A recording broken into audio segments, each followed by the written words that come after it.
અમેરિકામાં એક સમાચાર સમગ્ર વિશ્વની ચિંતા વધારી દીધી છે કે ત્યાં આરોગ્ય અધિકારીમાં પેકેટમાં ગાયમાં દૂધમાં બર્ડ ફ્લૂની વાયરસમાં નિશાન મળે છે કે અધિકારીઓ કહે છે કે મનુષ્યો માટે કોઈ ખતરો નથી. આ સમાચાર હજુ પણ ડરામણા છે કે અહીં સાવચેતી રહેવાની ચેતવણી આપી છે કે થયું છે કે આઈપીએલમાં બેથોની ઇવેન્ટમાં ઇફ્યુક્સમાં એસઆરપીએના નામનો ખતરનાક પ્રકારનો બર્ડ ફ્લૂ અમેરિકામાં ફેલાઈ રહ્યો છે અને વાયરસમાં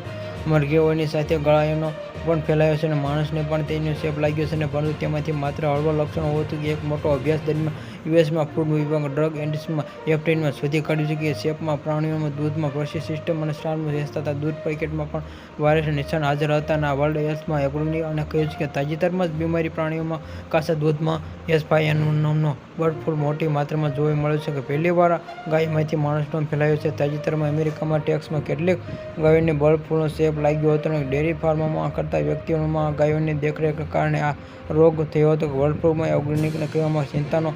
વિચાર આવ્યો છે કે અત્યાર સુધી બર્ડ ફ્લૂ પક્ષીઓ દ્વારા ફેલાતો હતો પણ પહેલીવાર આરોગ્ય ગાયમાંથી પાછળનો ફેલાય છે અને પાસ્ચરાઇઝમાં